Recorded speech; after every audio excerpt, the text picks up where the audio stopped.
Hello दोस्तों, मैं सुरुचि BPSC Gurukul 1 में आपका स्वागत करती हूँ। आज हम देखेंगे पॉलिटी पीटी जो 365 आता है विजन आईएएस का, उसका पीडीएफ हम देख रहे थे। तो और ये पॉलिटी सेक्शन है। तो चैनल पे नए हैं तो चैनल को सब्सक्राइब कीजिए, लाइक कीजिए, शेयर कीजिए। और कोई त्रुटि रह जाती है या आप मुझे कोई सजेशन देना चाहते हैं तो आप कमेंट बॉक्स पे हमें दे सकते हैं। ठीक है, तो आज का टॉपिक है हेट स्पीच। इससे पहले वाली जो वीडियो बना हुआ है वो आप प्लेलिस्ट में डाला हुआ है, आप देख सकते हैं। ठीक है, तो हेट स्पीच सुर्खियों में क्यों है तो इसके बारे में जान लेते हैं। हाल ही में सुप्रीम कोर्ट ने हितधारकों से हेट स्पीच की समस्या का अस्थायी समाधान खोजने के लिए आपस में सहयोग करने की आवश्यकता पर बल दिया है। हेट स्पीच के बारे में क्या है? हेट स्पीच को भारत के किसी भी कानून के अंतर्गत परिभाषित नहीं किया गया है। ठीक है, हेट स्पीच आमतौर पर व्यक्तियों के एक समूह के खिलाफ घृणा को बढ़ाने वाले व्यक्तित्व है। ठीक है, हेट स्पीच को अभिव्यक्ति के विभिन्न रूपों में व्यक्त किया जा सकता है।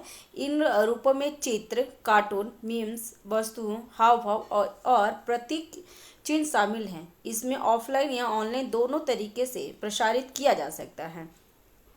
भारत में हेट स्पीच को नियंत्रित करने वाला कानून क्या क्या है तो देख लेते हैं। इसमें संवैधानिक प्रावधान क्या है तो संविधान का अनुच्छेद 19(2) सभी नागरिकों के वाक एवं अभिव्यक्ति की स्वतंत्रता का अधिकार प्रदान है। तो इसमें देख लीजिए, जो मौलिक अधिकार में जो 19(2) आता है उसमें क्या था तो वाक और अभिव्यक्ति की स्वतंत्रता। हालांकि इस अधिकार पर अन्य बातों के साथ साथ लोक व्यवस्था, सदाचार या नैतिकता के संरक्षण हेतु युक्त निर्वर्धन लगाए गए हैं। ठीक है, भारतीय न्याय संहिता 2023 में क्या है, धारा 196A में है, धर्म, नस्ल, जन्म स्थान, निवास, भाषा के आधार पर विविध समूहों के बीच शत्रुता को बढ़ावा देने को दंडित करता है। ठीक है, धारा 299 किसी भी वर्ग के धर्म या धार्मिक विश्वासों का अपमान करके उसके धार्मिक भावनाओं को ठेस पहुंचाने के इरादे से किए गए जानबूझकर या दुर्भावपूर्ण कृत्यों के लिए दंड को परिभाषित करती है। ये क्या करती है? 299। ठीक है, धारा 353A में और 353(2) में विभिन्न वर्गों के लोगों को हानि या शत्रुता, घृणा या दुर्व्यवहार पैदा करने वाली किसी कथन, अफवाह या रिपोर्ट के प्रकाशन या प्रसार के कार्य को दंडित करती है। नेक्स्ट है लोक प्रतिनिधित्व अधिनियम क्या है तो ये 1951 का है। तो अधिनियम की धारा 8 ऐसे व्यक्तियों को चुनाव लड़ने से अयोग्य घोषित कर सकती है जो वाक और अभिव्यक्ति की स्वतंत्रता के अधिकार का गलत उपयोग करते हैं। तो इसमें कहा गया है धारा 8 में कि जो व्यक्ति वाक एवं अभिव्यक्ति की स्वतंत्रता जो दिया गया है मौलिक अधिकार में, उसका गलत उपयोग करता है तो उसके लिए चुनाव लड़ने से उसको बंद किया जा सकता है, बाध्य किया जा सकता है कि चुनाव नहीं लड़ा जा सकता है। ठीक है, धारा 123(3)A और धारा 125 निर्वाचन के संबंधित धर्म, मूल, वंश या जाति, समुदाय या भाषा के आधार पर शत्रुता फैलाने वाली गतिविधियों को एक भ्रष्ट चुनाव के आचरण मानते हैं, साथ ही इन गतिविधियों को प्रतिबंधित भी करती है।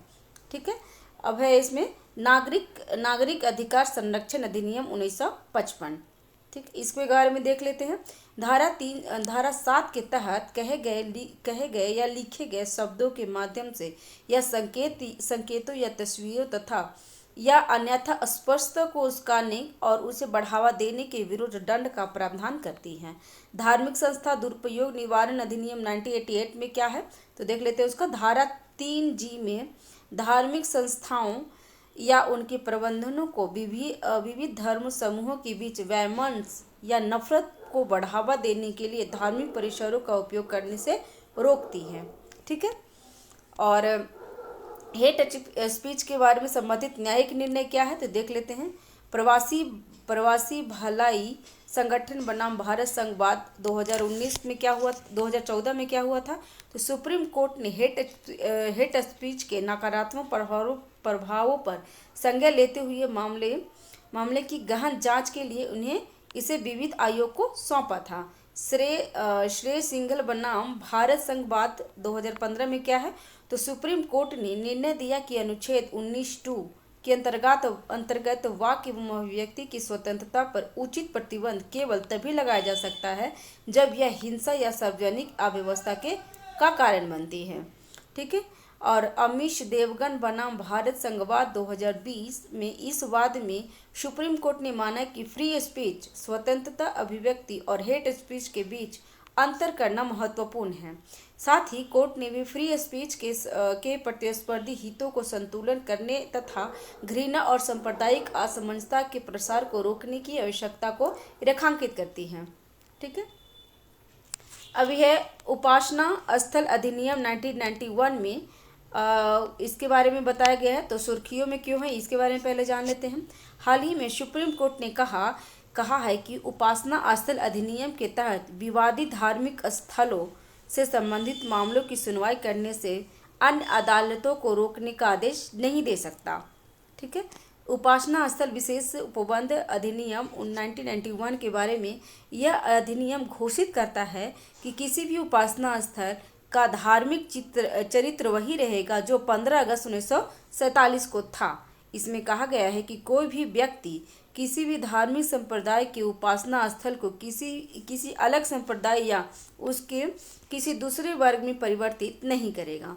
यह अधिनियम राज्य पर प्रत्येक उपासना स्थल के धार्मिक चरित्र को बनाए रखने, जैसा कि स्वतंत्रता के समय मौजूद था, का सकारात्मक दायित्व भी डालता है। ठीक है। यह घोषणा करता है कि उपासना स्थल के स्वरूप को परिवर्तित करने के संबंध में सभी मुकदमे, अपील या कोई अन्य कार्यवाही जो 15 अगस्त 1947 को किसी भी अदालत या प्राधिकरण के समक्ष लंबित था, कानून लागू होते ही समाप्त हो जाएंगे। ठीक है। इस अधिनियम के अपवाद क्या क्या हैं, तो अयोध्या में विवादित स्थल को इस अधिनियम से छूट दी गई थी। इसके अलावा यह अधिनियम प्राचीन स्मारकों, पुरातात्विक स्थल और अवशेष अधिनियम 1958 के अंतर्गत आने वाले स्मारकों व पुरातात्विकीय स्थल पर लागू नहीं होगा। ठीक है। ये इंपॉर्टेंट होगा एग्जाम के लिए, क्योंकि अभी अयोध्या में मंदिर बना है, इसके लिए कुछ क्वेश्चन पूछ सकता है। कोई भी विवाद इसका अंतिम रूप से निपटारा या निस्तारण हो गया हो, वे मामला को इसमें इसके बारे में बताया गया कि स्मारक के अधिनियम के अंतर्गत क्या क्या आते हैं। तो कोई भी विवाद जिसका अंतिम रूप से निपटारा या निस्तारण हो गया हो, वे मामले भी अपने इसमें शामिल नहीं हैं जो पहले ही निपट चुके हैं या सुलझ गए हैं, और ऐसी किसी स्थल का कोई रूपांतरण जिसमें पूर्व राजमंदी से किया गया हो, यह भी अधिनियम के दायरे में नहीं आएगा। ठीक है। जुर्माना में क्या क्या है, तो इसके बारे में देख लेते हैं। अधिनियम की धारा 6 में इसके प्रावधानों का उल्लंघन करने पर जुर्माने के साथ अधिकतम 3 साल की कैद की सजा का प्रावधान किया गया है। जुर्माना भी लगेगा अगर उल्लंघन करते हैं तो, और 3 साल की कैद भी सजा मिल सकती है।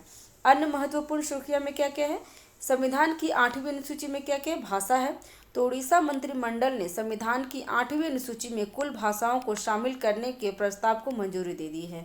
भारतीय संविधान की 8वीं अनुसूची में क्या है, तो इसमें देश की आधिकारिक भाषाओं की सूचीबद्ध किया गया है। वर्तमान में इसमें कितनी भाषाएं हैं, तो 22 भाषाएं हैं, जिसमें इंग्लिश नहीं शामिल है, ये ध्यान रखेंगे।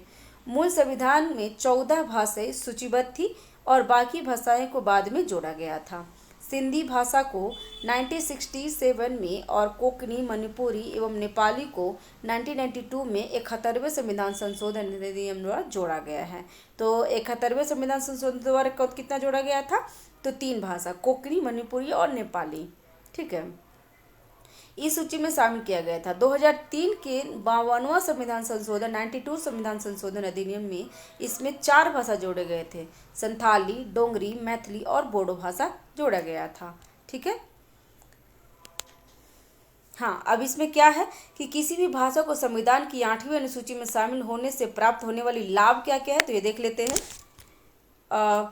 भाषा के विकास के लिए सरकार से सहयोग प्राप्त होता है, साहित्य अकादमी से मान्यता मिलती है, साथ ही इस भाषा की पुस्तकों का व्यापक स्तर पर अनुवाद किया जाता है। राज्य विधानसभा और संसद में बहस के दौरान उसका उपयोग किया जा सकता है। अखिल भारतीय प्रतियोगिता परीक्षा में इसका उपयोग भी किया जा सकता है। ठीक है, और आरबीआई द्वारा भारतीय नोटों पर अंकित भाषाओं में इसमें भी शामिल कर लिया जाता है। ठीक है, और देख लेते हैं संविधान की 9वीं अनुसूची में क्या क्या है। तो इसमें इसे प्रथम संविधान संशोधन 1951 द्वारा संविधान में शामिल किया गया है। इसके लिए संविधान में अनुच्छेद 31B को जोड़ा गया है। देख लेते हैं 9वीं अनुसूची में शामिल केंद्रीय और राज्य कानूनों को मौलिक अधिकारों के उल्लंघन के आधार पर अदालतों में चुनौती नहीं दी जा सकती।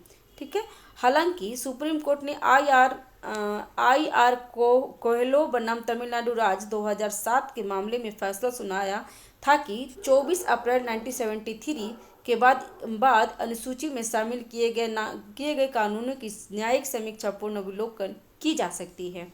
ठीक है, इस प्रकार के कानूनों को न्यायालय के समक्ष चुनौती दी जा सकती है यदि वे संविधान के अनुच्छेद 14, 19 और 21 के गारंटीकृत मूल अधिकारों या संविधान के मूल ढांचों का उल्लंघन करता हो। तो उसके लिए क्या होता है, तो न्यायिक जो ऐसे भी कहा गया है कि जो मौलिक अधिकार का उल्लंघन होता है तो सीधे आप सुप्रीम कोर्ट में जा सकते हैं। ठीक है,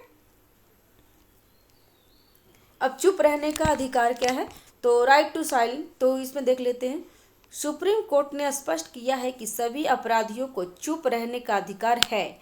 जांचकर्ता उन्हें बोलने या अपराध स्वीकार करने के लिए मजबूर नहीं किया जा सकता। ये मौलिक अधिकार में भी ये दिया गया है कि अपने खिलाफ कोई अपना भाषण अपने डिफेंस में उसको बोलने के लिए बाध्य नहीं किया जाएगा। ठीक है, चुप रहने का अधिकार अनुच्छेद 20(3) में निहित है।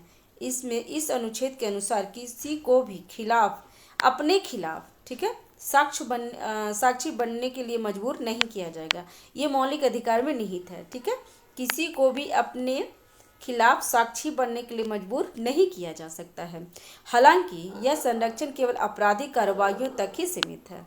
ओके, जिस व्यक्ति से सीमा शुल्क अधिनियम 1962 या विदेशी मुद्रा प्रबंधन अधिनियम 1990 के तहत पूछताछ की जा रही हो उसे यह अधिकार उपलब्ध नहीं है।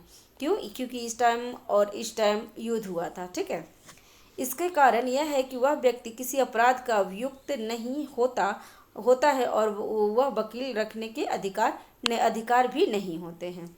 ठीक है, नंदिनी स्थपति बनाम पीएल दानी मामले में सुप्रीम कोर्ट ने कहा कि किसी व्यक्ति को पुलिस स्टेशन की सीमा के भीतर किसी सवाल का जवाब देने के लिए मजबूर करना अनुच्छेद 20(3) का उल्लंघन हो सकता है। इसमें नंदिनी में क्या कहा गया है कि पुलिस स्टेशन जो होता है हमारा उसके सीमा के भीतर किसी सवाल का जवाब देने के लिए मजबूर करना अनुच्छेद 20(3) में उल्लंघन का हो सकता है। उसके लिए बात नहीं किया जा सकता, क्वेश्चन आंसर नहीं किया जा सकता क्योंकि बंदी प्रत्यक्षीकरण 24 घंटे के अंदर मजिस्ट्रेट को पास होना पड़ता है। ठीक है, निजी क्षेत्र में स्थानीय लोगों के लिए आरक्षण क्या क्या है देख लेते हैं। पंजाब और हरियाणा हाईकोर्ट ने हरियाणा राज्य स्थानीय उम्मीदवार रोजगार अधिनियम 2020 को रद्द कर दिया है। गौरतलब है कि इन अधिनियम के तहत निजी क्षेत्र में 30,000 रुपये से कम मासिक वेतन वाली नौकरियों में हरियाणा के स्थानीय लोग को 75% आरक्षण दिया गया था, जिसे क्या कर दिया है, रद्द कर दिया गया है। देखेंगे, ध्यान देंगे। हाईकोर्ट ने इस अधिनियम को असंवैधानिक घोषित किया है। न्यायालय के अनुसार यह अधिनियम भारत के संविधान के भाग 3 मौलिक अधिकारों का उल्लंघन है। बिल्कुल, क्योंकि मौलिक अधिकारों का उल्लंघन के लिए सुप्रीम कोर्ट जा सकते हैं, हाईकोर्ट भी जा सकते हैं। ठीक है, कोर्ट ने अपने फैसले में यह भी कहा कि यह अधिनियम संवैधानिक नैतिकता का भी उल्लंघन करता है। संवैधानिक नैतिकता का तात्पर्य संविधान के मौलिक सिद्धांत के पालन से है। न्यायालय ने कहा कि एक राज्य इस तथ्य के आधार पर बाहरी व्यक्तियों के साथ भेदभाव नहीं कर सकता कि वे उस राज्य से संबंधित नहीं हैं। यह नकारात्मक भेदभाव है। बिल्कुल, भारत में रह रहे हर नागरिक का एक अधिकार है। आप कहीं पे भी जाके अपने बिजनेस या अपना ये करने के लिए आप स्वतंत्र हैं, क्योंकि ये मौलिक अधिकार में ही है और अनुच्छेद 19 में। आंध्र प्रदेश 2019 के और जैसे कुछ अन्य राज्यों ने भी इसी तरह के कानून बनाए थे। अफर्मेटिव एक्शन क्या है ये? अफर्मेटिव एक्शन से तात्पर्य सकारात्मक कार्रवाई या पक्षपात से है। इसे अमेरिका में कुछ विशेष पहचान वाले व्यक्तियों के खिलाफ पक्षपात के ऐतिहासिक प्रतिरूप से निपटने के लिए उपयोग में लाया गया था। इसके तहत अमेरिका के कॉलेजों और विश्वविद्यालयों में अश्वेत, हिस्पैनिक और अन्य अल्पसंख्यक छात्रों के प्रतिनिधित्व को बढ़ाया जाता है। भारत में आरक्षण अफर्मेटिव एक्शन का एक उदाहरण है। ठीक है, ये देख लीजिए, ध्यान दीजिए, भारत में आरक्षण अफर्मेटिव एक्शन का एक उदाहरण है। इसके माध्यम से ऐतिहासिक रूप से वंचित समूहों को शिक्षा, नौकरी, सरकारी योजना, छात्रवृत्ति और राजनीति में प्रतिनिधित्व बढ़ाया जाता है। संविधान के अनुच्छेद 15(4) और 16(4) सरकार को आरक्षण से संबंधित प्रावधानों की अनुमति देते हैं। सुप्रीम कोर्ट ने इंदिरा साहनीवाद में रोजगार एवं शिक्षा दोनों में ओबीसी, एससी, एसटी के लिए आरक्षण 50% की सीमा तय की थी। कितने किया था, तो इम्पोर्टेंट हो गया क्योंकि किस वाद ने ओबीसी, एससी, एसटी पर आरक्षण 50% की सीमा तय की थी, तो इंदिरा साहनीवाद में। ठीक है, रंगनाथ मिश्रा आयोग, इसके बारे में जान लेते हैं। रंगनाथ मिश्रा आयोग के बारे में, इसे आधिकारिक तौर पर धार्मिक और भाषाई अल्पसंख्यक के लिए राष्ट्रीय आयोग के रूप में जाना जाता है। इसका गठन देश में भाषाई और धार्मिक अल्पसंख्यकों से संबंधित अलग अलग मुद्दों को रेखांकित करने के लिए किया गया था। आयोग की रिपोर्ट 2007 में यह सिफारिश की गई थी कि अनुसूचित जाति का दर्जा पूरी तरह से धर्म से अलग कर देना चाहिए। साथ ही अनुसूचित जनजाति की तरह धर्म तटस्थ बनाया जाना चाहिए। इसमें इस्लाम और ईसाई धर्म अपनाने वाले दलित को अनुसूचित जाति का दर्जा प्राप्त करने की अनुमति देने के लिए सिफारिश की गई थी। ठीक है, अनुच्छेद 355 क्या है, तो देख लेते हैं। अनुच्छेद 355 संविधान के भाग, ये क्या है, 18, क्योंकि जो आपातकालीन जो स्थिति है वो भाग 18 में ही आते हैं। तो अनुच्छेद 352 से 360 में निहित आपातकाल से संबंधित प्रावधानों का एक हिस्सा है। और ये जान लेते हैं कि आपातकाल कहाँ से लिया गया है, तो ये जर्मनी से लिया गया है। ठीक है, जर्मनी से लिया गया है। अनुच्छेद 355 के अनुसार संघ का यह कर्तव्य होगा कि बाहरी आक्रमण और आंतरिक अशांति से प्रत्येक राज्य की रक्षा करे। साथ ही संघ का यह भी कर्तव्य है कि वह प्रत्येक राज्य की सरकार का संविधान के उपबंधों के अनुसार चलाया जाना सुनिश्चित करे। ये कितने में है, तो अनुच्छेद 355 में है, क्योंकि 352 में क्या है कि 352 में है आपको आपातकालीन घोषित करना, जो राष्ट्रपति के अधिकार में आते हैं। पैदल चलने का अधिकार, राइट टू वॉक, तो इसके बारे में देख लेते हैं। पंजाब पैदल चलने के अधिकार को लागू करने वाला देश का पहला राज्य बन गया है। जी बिल्कुल, यह अधिकार नहाई सहित सड़क स्वामित्व वाली सभी एजेंसियों के लिए सड़क पर फुटपाथ और साइकिल ट्रैक की सुविधा का प्रदान करना अनिवार्य कर दिया गया है। ये पंजाब में किया है। ठीक है, नेक्स्ट देख लेते हैं। संसद, राज्य विधानमंडल, स्थानीय सरकार की कार्य प्रणाली, इसके बारे में देख लेते हैं। ये टॉपिक 2 है। तो अविश्वास प्रस्ताव देख लेते हैं, सुर्खियों में क्यों है, तो संसद के मानसून सत्र में केंद्र सरकार के खिलाफ अविश्वास प्रस्ताव लाया गया था। अविश्वास प्रस्ताव के बारे में, अविश्वास प्रस्ताव यह एक विधायी प्रस्ताव है। क्या है, अविश्वास प्रस्ताव क्या है, एक विधायी प्रस्ताव है। इससे केवल लोकसभा में ही पेश किया जाता है, क्योंकि आपको पता होगा कि राज्यसभा विघटित नहीं होते हैं। ठीक है, तो अविश्वास प्रस्ताव राज्यसभा में ना ला करके लोकसभा विघटित होते हैं और उसमें अविश्वास प्रस्ताव लाया जाता है। ठीक है, और किया जाता है। इसे द्वारा विपक्ष सरकार से बहुमत और शासन करने की क्षमता को चुनौती दे सकता है। ठीक है, संसदीय लोकतंत्र में कोई सरकार तभी सत्ता में रह सकती है जब उसके पास प्रत्यक्ष रूप से निर्वाचन सदन अर्थात लोकसभा में बहुमत हो। इसका अर्थ यह है कि अविश्वास प्रस्ताव पारित हो जाता है तो मौजूदा सरकार गिर जाती है। ठीक है, और निर्वाचित सदन क्या है, तो निर्वाचित सदन को लोकसभा को निर्वाचित सदन बोलते हैं। ठीक है, संवैधानिक अनुच्छेद लोकसभा में कार्य संचालन के नियम क्या क्या हैं, देख लेते हैं। अनुच्छेद 75(3) भारतीय संविधान के इस अनुच्छेद में उल्लेखित है कि मंत्रिपरिषद लोकसभा के प्रति सामूहिक रूप से उत्तरदायी होगा। लेकिन यहाँ पे देखा है कि मंत्रिपरिषद लोकसभा के प्रति क्या सामूहिक रूप से, और अगर यहाँ पे पूछता है कि व्यक्तिगत रूप से किसके प्रति उत्तरदायी होगा तो राष्ट्रपति के प्रति। ठीक है। इसी प्रकार राज्य स्तर पर अनुच्छेद 164(2) में 164(2) में यह प्रावधान है किया गया है कि मंत्रिपरिषद सामूहिक रूप से राज्य विधान परिषद के प्रति उत्तरदायी होगा। ठीक है। लेकिन अगर व्यक्तिगत रूप से बोले तो ये गवर्नर के होते हैं। ठीक है। लोकसभा से के प्रक्रिया एवं कार्य संचालन नियमों के बारे में जान लेते हैं। नियम 198 में मंत्रिपरिषद में अविश्वास प्रस्ताव के संबंध में प्रावधान किए गए हैं। तो अविश्वास प्रस्ताव कहाँ तक किया गया है तो 198 के में। ठीक है। अविश्वास प्रस्ताव का आधार क्या है तो अविश्वास प्रस्ताव के लिए कोई आधार निर्धारित करने की आवश्यकता नहीं है। भाषण, जब तक सदन द्वारा प्रस्ताव पेश करने की अनुमति नहीं दी जाती तब तक प्रस्ताव के समर्थन में कोई भी भाषण नहीं दिया जा सकता है। ठीक है। जब प्रस्ताव पारित हो जाएगा या उसका अनुमति दे दी जाएगी तभी उसके समर्थन में भाषण दिया जाएगा। ठीक है। अनुमति नहीं देते हैं। कौन नहीं देते हैं तो लोकसभा स्पीकर द्वारा नया प्रस्ताव, एक अविश्वास प्रस्ताव पर चर्चा होने और सदन द्वारा उसे अस्वीकार कर दिए जाने के बाद उसी सत्र में दूसरा अविश्वास प्रस्ताव नहीं लाया जा सकता।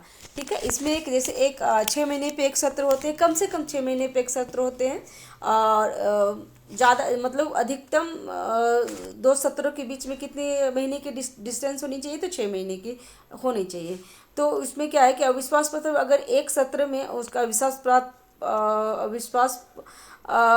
प्रस्ताव अगर लागू वहाँ पे अस्वीकार कर दिया गया है तो दूसरा वही सदन में दूसरा अविश्वास प्रस्ताव नहीं लाया जाएगा। ठीक है। नेक्स्ट, अविश्वास प्रस्ताव की सामान्य प्रक्रिया क्या क्या है तो ये देख लेते हैं। जब सदन में विपक्षी दलों को लगता है कि सरकार के पास बहुमत नहीं है या सरकार अपना विश्वास खो चुकी है तो वह अविश्वास प्रस्ताव लाती है। लोकसभा अध्यक्ष परीक्षण करता है कि अविश्वास प्रस्ताव सही है या नहीं है। ठीक है। इसमें कहता है नोटिस प्रस्तुत करने वाला सदस्य अविश्वास प्रस्ताव पेश करने के लिए सदन की अनुमति मांगता है। ठीक है। इसके बाद अध्यक्ष उन सदस्यों को बुलाता है जो अविश्वास प्रस्ताव लाने के पक्ष में है। ठीक है। और यदि कोई कम से कम 50 सदस्य अविश्वास प्रस्ताव लाने के पक्ष में है, सहमति व्यक्त करते हैं तो अध्यक्ष इसे सदन में पेश करने की अनुमति देता है। तो कम से कम कितने 50 सदस्य। अध्यक्ष की अनुमति मिलने की तारीख से 10 दिन के भीतर सदन में अविश्वास प्रस्ताव पर चर्चा की जाती है। तो इसमें अल्टीमेटम कितने हैं तो ओनली 10 डेज। चैनल पर नए हैं तो चैनल को सब्सक्राइब कीजिए, लाइक कीजिए, शेयर कीजिए, और कोई त्रुटि रह जाती है या आप मुझे कोई सजेशन देना चाहते हैं तो कमेंट बॉक्स पे आप हमें दे सकते हैं। ठीक है। अभी दूसरा टॉपिक क्या है, कानून निर्माताओं के संसदीय विशेषाधिकार। तो देख लेते सुर्खियों में क्यों है। तो हाल ही में सुप्रीम कोर्ट ने भारत के मुख्य न्यायाधीश की अध्यक्षता में 7 न्यायाधीशों की एक संविधान पीठ का गठन किया। यह पीठ पीवी नरसिम्हा राव वाद 1998 में 5 न्यायाधीशों की संवैधानिक पीठ के लिए दिए गए निर्णय को पुनर्विचार कर रही थी। तो क्यों 7 न्यायाधीशों को एक संवैधानिक पीठ बनाया गया है तो पीवी नरसिम्हा राव वाद में 1998 में 5 न्यायाधीशों की संविधान पीठ दिए गए थे जो निर्णय दिया गया था उसके पुनर्विचार के लिए, क्योंकि इसमें कहा गया है कि सुप्रीम कोर्ट न्यायिक पूर्ण विचार कर सकते हैं। ये कहाँ से लिया गया है तो ये अमेरिका से लिया गया है। ठीक है। तो इसके लिए यहाँ पे गठित हुए हैं। अन्य संबंधित तथ्य क्या है देख लेते हैं। गौरतलब है कि पीवी नरसिम्हा राव 1998 में सुप्रीम कोर्ट द्वारा दिए गए निर्णय झारखंड मुक्ति मोर्चा रिश्वत मामले 1993 से जुड़ा हुआ था। ज्ञातव्य है कि 1993 में नरसिम्हा राव सरकार ने अविश्वास प्रस्ताव से बचने के लिए कथित तौर पर सभी दलों के कई सांसदों को रिश्वत दी थी। अच्छा, रिश्वत देने का ओके फाइन। तो झारखंड मोर्चा उस टाइम जो हुई थी, नरसिम्हा राव थे, उनका सरकार था, तो अपना अविश्वास प्रस्ताव को बचाने के लिए क्या किए थे तो कथित रूप से रिश्वत दिए थे। उसके बारे में पुनर्विचार होने जा रहा है। निर्णय के अनुसार संविधान के अनुच्छेद 105(2) और 194(2) के तहत संसद व विधायक को प्राप्त कानूनी उन्मुक्ति संसद व विधानमंडल में किसी भी भाषण या मत के लिए रिश्वत के आरोप में आपराधिक मुकदमे से भी संरक्षण प्रदान करती है। नेक्स्ट, संसदीय विशेषाधिकार के बारे में क्या है? तो संसदीय विशेषाधिकार विधायी के सदस्यों को प्राप्त कानून प्रतिरक्षा है। इसके तहत कानून निर्माताओं को उनके विधायी कर्तव्यों के दौरान किए गए कुछ कृत्यों या दिए गए बयानों के लिए सिविल या दंडनीय दायित्व से सुरक्षा प्रदान करती है। ठीक है, यदि कोई व्यक्ति या प्राधिकारी किसी सदस्य या सदन के संसदीय विशेषाधिकार की उपेक्षा करता है या उसे कमजोर करता है तो इसे विशेषाधिकार का उल्लंघन कहा जाता है। ठीक है, यहाँ ध्यान दिया जाना चाहिए कि संसद ने अभी तक सभी विशेषाधिकार को विस्तृत रूप से संहिताबद्ध करने के लिए कोई विशेष कानून नहीं बनाया है।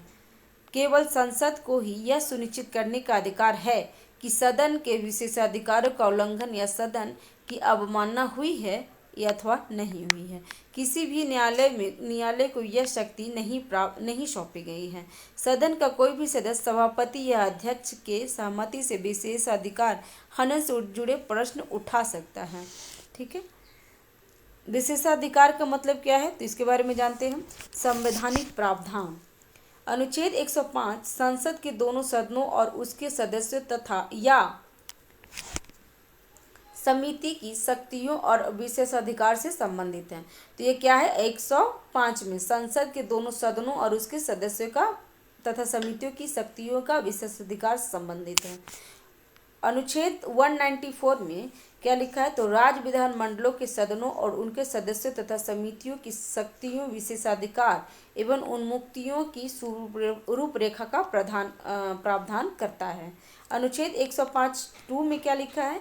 तो इसमें प्रावधान किया गया है कि कोई भी सांसद संसद की किसी भी सदन के प्राधिकार के तहत प्रकाशित किसी भी प्रतिवेदन या मत पत्र या कार्यवाही के संबंध में उत्तरदायी नहीं होगा। अनुच्छेद 194(2) में कहा गया है राज्य के विधानमंडल के सदस्यों के लिए भी समान प्रावधान किए गए हैं। संसद में बोलने की स्वतंत्रता क्या है देखते हैं। अनुच्छेद 105(2) में के अनुसार संसद में या उसकी किसी समिति में संसद के सदस्यों द्वारा कही गई किसी बात या दिए गए किसी मत के संबंध में उसके खिलाफ किसी न्यायिक में कोई कार्रवाई नहीं की जाएगी। ये देखिए सांसद लोग को कितना प्रोटेक्ट किया है कि 105(2) में कहा गया है कि उसके द्वारा जो भी संसद में बोला गया है या कुछ भी बोला गया, बात किया गया, तो उसके लिए कोई खिलाफ कोई न्यायिक में कोई कार्रवाई नहीं की जा सकती है। ठीक है, यह स्वतंत्रता संविधान के प्रावधान तथा संसद के नियमों और प्राधिकारों के अधीन है, जैसा कि संविधान के अनुच्छेद 118 में वर्णित है। हालांकि अनुच्छेद 121 सदस्यों को सुप्रीम कोर्ट और हाई कोर्ट के न्यायाधीशों के आचरण पर चर्चा करने से रोकता है। तो इसमें क्या किया है? न्यायपालिका और कार्यपालिका को पृथक कर दिया है, जो डीपीएसपी में है 50 में। इसमें क्या है कि संसद जो है संसद में जितना भी बोला गया है या बात किया गया है उस पर कोई कानूनी कार्रवाई नहीं होगी। तो उसी के जो 118 में दी गई थी और उसी के तहत अनुच्छेद 121 में क्या किया है कि सुप्रीम कोर्ट या हाई कोर्ट के न्यायाधीशों ने संसद में जो कानून हो रही है, नियम जो हो रहे हैं, उसका उल्लंघन ये भी नहीं करते हैं। ये उसमें चर्चा को रोकते। संसद अनुच्छेद 121 में क्या है? सुप्रीम कोर्ट और हाई कोर्ट के न्यायाधीशों के आचरण पर चर्चा से रोकता है। तो जब सुप्रीम कोर्ट जब सांसद है सांसद जो भी कुछ बोलता है वहाँ पे, तो उसका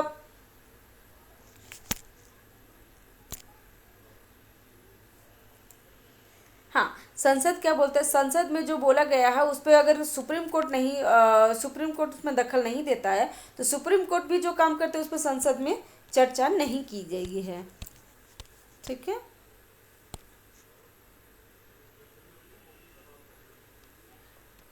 हाँ, अनुच्छेद 122 में क्या कहा गया है, तो इसके बारे में देख लेते हैं। न्यायपालिका की कथित अनियमितता के आधार पर संसद की किसी भी कार्रवाई की वैधता जांच नहीं की जा सकती। संसद द्वारा बनाए गए कानून में क्या है, गिरफ्तारी पर रोक। सिविल प्रक्रिया संहिता 1908 में यह प्रावधान किया गया है कि किसी भी कानून निर्माता के सदन के सत्र से 40 दिन पहले, सत्र के दौरान या सत्र के स्थगन के 40 दिन बाद गिरफ्तार नहीं किया जा सकता। हालांकि यह विशेषाधिकार दीवानी मामलों तक ही सीमित है। किसी संसद के सत्र को सत्र के दौरान या अन्यथा किसी आपराधिक मामले में कार्रवाई से कुछ छूट प्राप्त नहीं होती है।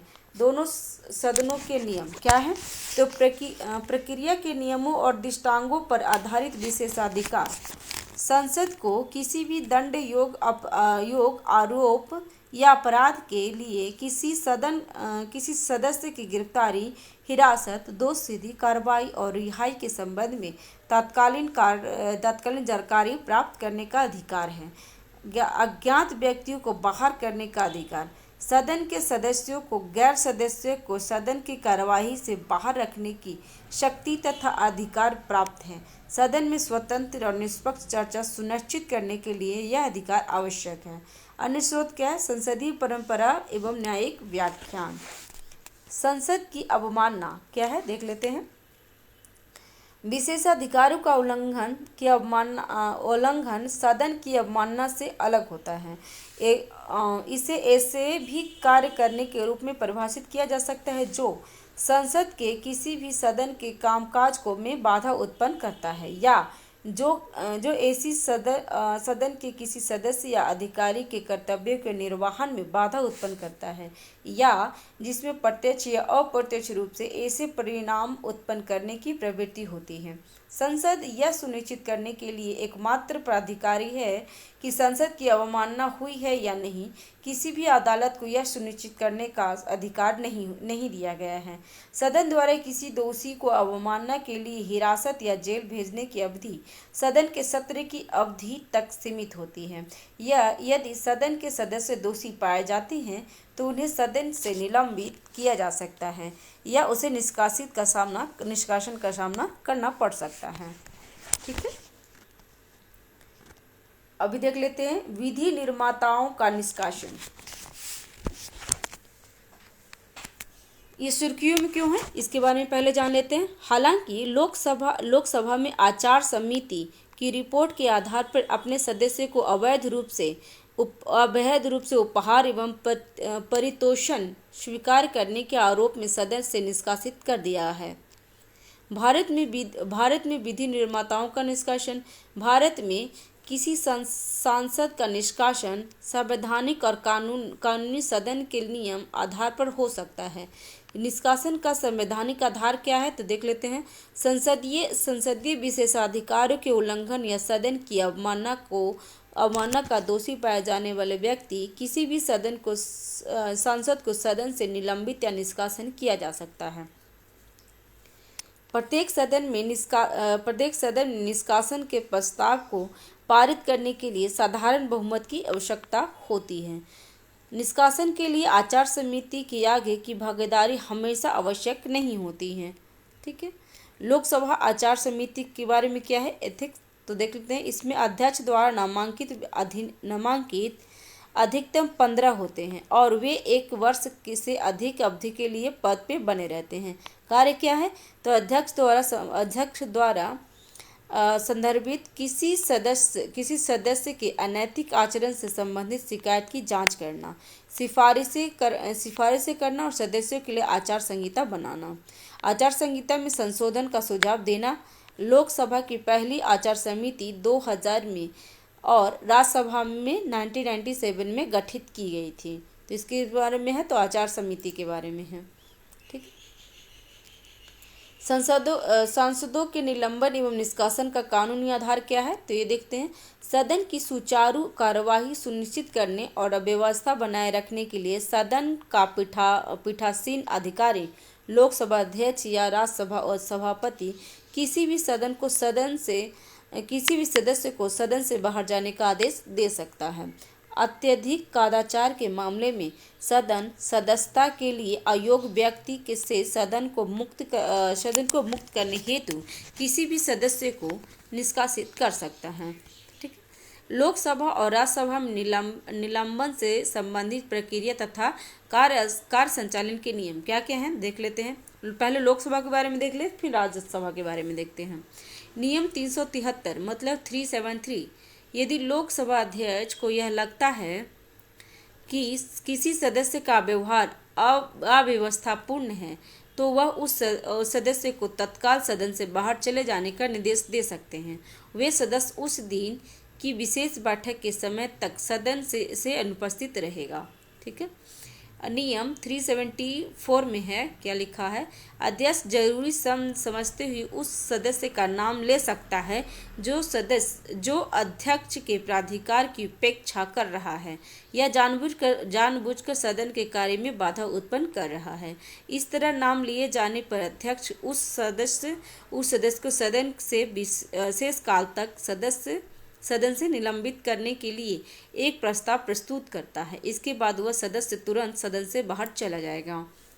और नियम 374 ए में है, क्या है, जो 2001 में लाया गया था। यदि कोई सदस्य लोकसभा की कार्रवाई में बाधा डालता है या जानबूझकर सभा के नियमों का उल्लंघन करता है तो लोकसभा अध्यक्ष द्वारा उसका नाम लिए जाने पर वह लोकसभा के 5 बैठकों या सत्र की शेष अवधि के लिए जो भी कम हो स्वतः निलंबित हो जाता है।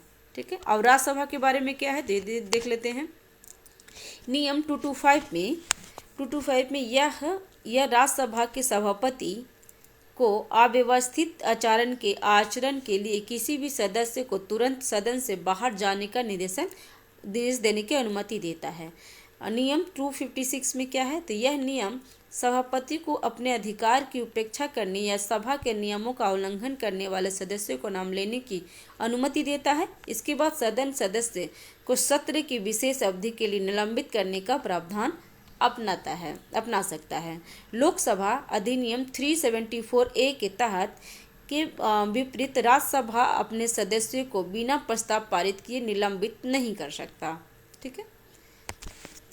अब देख लेते हैं संविधान के अनुच्छेद 122 में क्या है, 122 में क्या है कि प्रावधानों के अनुसार न्यायपालिका प्रक्रिया की कथित अनियमितता के आधार पर संसद किसी भी कार्यवाही की वैध जांच नहीं कर सकती है।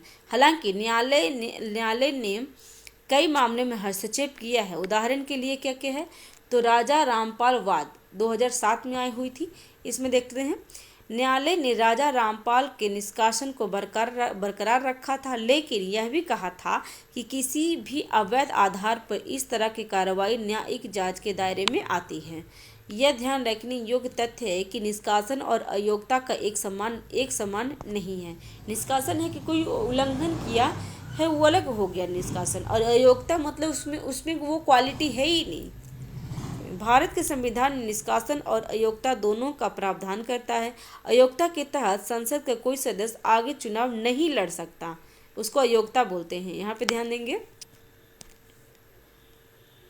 अयोग्यता के तहत संसद का कोई भी सदस्य आगे चुनाव नहीं लड़ सकता है। ठीक है। और जबकि निष्कासन में क्या कहा है, तो निष्कासन के तहत वह चुनाव लड़ सकता है। ठीक है। अयोग्यता है कि वो उसके लायक नहीं है तो वो अगले चुनाव नहीं लड़ सकता है। ठीक है। संसद के किसी भी सदन के सदस्यों की अयोग्यता देख लेते हैं। लोक प्रतिनिधित्व अधिनियम 1951 में क्या लिखा है कि धारा 883A के अनुसार दोषी ठहराए जाने वाले विधायिका के किसी भी सदस्य को यदि 2 वर्ष से अधिक कारावास, ध्यान देंगे 2 वर्ष से अधिक कारावास, 2 वर्ष से अधिक कारावास की सजा सुनाई जाती है तो उसे दोषी ठहराए जाने की तिथि से अयोग्य माना जाएगा। ऐसे व्यक्ति को सजा पूरी किए जाने की तिथि से अगले 6 वर्ष तक चुनाव लड़ने के लिए अयोग्य माना जाएगा। ठीक है। अगर दोषी करार हो गया है तो कब, 2 वर्ष के अगर सजा हो गई हो, दोषी करार है तो 6 वर्ष तक का चुनाव नहीं लड़ सकता, ये वो अयोग्य हो गया। ठीक है। 10वीं अनुसूची, यदि कोई व्यक्ति 10वीं 10वीं अनुसूची के प्रावधानों के तहत दल बदल के आधार पर अयोग्य ठहराया जाता है। ठीक है। संविधान अनुच्छेद 102 एक के ए और 191 ए निम्नलिखित कुछ शर्तों के तहत सदस्यों की अयोग्यता का प्रावधान करता है। वो देख लेते हैं। यदि वह केंद्र या राज्य सरकार के अधीन कोई लाभ का पद पे धारण करता हो, यदि वह मानसिक रूप से विकृत या अदालत द्वारा ऐसे घोषित किया गया है, यदि वह अनुमोचित दिवालिया है, यदि वह भारत का नागरिक नहीं है या उसने स्वेच्छा से किसी अन्य देश की नागरिकता हासिल कर ली है या किसी अन्य देश के लिए प्रतिष्ठावान है, तथा यदि वह संसद द्वारा बनाए गए किसी कानून के तहत अयोग्य घोषित किया गया हो। ठीक है। नेक्स्ट, अब दल बदल रोधी कानून है। तो दल बदल रोधी कानून है, पहले तो ये अनुसूची कितने में है? अनुसूची 10 में है। ठीक है, देख लेते हैं। महाराष्ट्र विधानसभा के अध्यक्ष ने दल बदल विरोधी कानून के तहत विधायकों को अयोग्य ठहराने की मांग वाली सभी याचिका खारिज कर दी है। ठीक है। दल बदल क्या है? तो ये 52वां संविधान संशोधन 1985 में के माध्यम से 10वीं अनुसूची में शामिल किया गया था। दल बदल से उत्पन्न होने वाली अयोग्यता के संबंध में किसी भी प्रश्न का निर्णय सदन के पीठासीन अधिकारी करते हैं। ठीक है। अयोग्यता के आधार क्या हैं? तो निम्नलिखित आधार पर सदस्यता समाप्त हो जाती है यदि कोई सदस्य स्वेच्छा से अपने दल की सदस्यता छोड़ देते हैं। तो अयोग्यता के आधार क्या क्या है, तो ये भी देख लेते हैं। यदि कोई सदस्य स्वेच्छा से अपने दल की सदस्यता छोड़ देते हैं, सदन में अपने राजनीतिक दल द्वारा जारी किसी निर्देशन के विपरीत और दल की पूर्व अनुमति प्राप्त किए बिना मतदान करता है या मतदान से अनुपस्थित रहता है और इस तरह के कृत्य को उसे दल द्वारा 15 दिनों के भीतर माफ नहीं किया गया हो। ठीक है। यदि कोई निर्दलीय सदस्य चुनाव के बाद किसी राजनीतिक दल में शामिल हो जाता है तो वह अयोग्य हो जाता है। ठीक है। ये भी ध्यान देंगे कि निर्दलीय सदस्य जो चुनाव जीत जाते हैं उसके बाद किसी राजनीतिक दल में शामिल होते हैं तो भी वो अयोग्य घोषित हो जाते हैं। कोई मनोनीत सदस्य यदि किसी सीट ग्रहण करने की तारीख से 6 महीने की समाप्ति के बाद किसी राजनीतिक दल में शामिल हो जाता है तो अयोग्य घोषित हो जाता है। ठीक है। दल बदल कानून के अपवाद क्या क्या हैं? तो दल बदल कानून किसी राजनीतिक दल को किसी अन्य दल में या उसके साथ विलय करने की अनुमति देता है बशर्ते उसके कम से कम 2/3 विधायक विलय के पक्ष में होते हैं। ठीक है। यदि कोई व्यक्ति लोकसभा अध्यक्ष या राज्यसभा के सभापति के रूप में चुना जाता है और वह अपने दल से इस्तीफा दे सकता है पद छोड़ने के बाद वह फिर से उस दल में शामिल हो सकता है। ठीक है। वर्तमान में पीठासीन अधिकारी के लिए दल बदल विरोधी मामले पर निर्णय लेने की समय सीमा निर्धारित करने वाला कोई कानून मौजूद नहीं है। ठीक, देख लेते हैं व्हीप क्या होता है। तो दल बदल विरोधी कानून का नियम 2 दल के सदस्यों को दल के व्हीप और नीतियों का पालन करने के दायरे में रखा गया है। संसद की भाषा व्हीप का तात्पर्य है दल के सदस्यों को एक निश्चित निर्देशन का पालन करने के लिए जारी लिखित आदेश है और इस तरह के निर्देशन जारी करने के लिए दल के अधिकृत सदस्य को व्हीप या सचेत किया कहा जा सकता है। भारत में व्हीप की अवधारणा ब्रिटिश संसदीय प्रणाली से विरासत में भी मिली है। ब्रिटेन में विधि निर्माण को व्हीप माध्यम से दल के आदेश का पालन करना होता है। ठीक है। ठीक है फ्रेंड्स, अभी तक हम इसमें इतना ही तक रखते हैं। नेक्स्ट वीडियो में हम आगे लेकर चलेंगे। उसमें क्या है कि राष्ट्रपति राज्यपाल के अध्यादेश जारी करने की शक्ति के बारे में दिया गया है।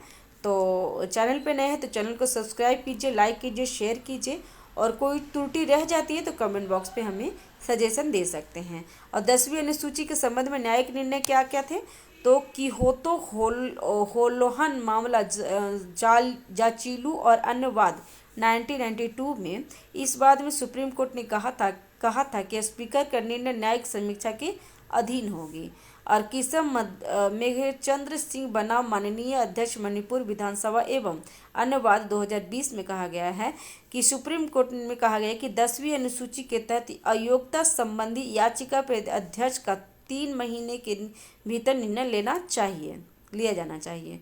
सुप्रीम कोर्ट ने अपनी राजनीतिक निष्ठाओं के तहत विधानसभा अध्यक्षों की ओर से किए जाने वाले पक्षपातपूर्ण व्यवहार के मुद्दे पर भी गौर किया है। साथ ही 10वीं अनुसूची के तहत मामलों का फैसला करने के लिए एक अस्थायी अधिकरण का भी सुझाव दिया है। ठीक है, अभी नेक्स्ट वीडियो में आगे देखते हैं। Thank you.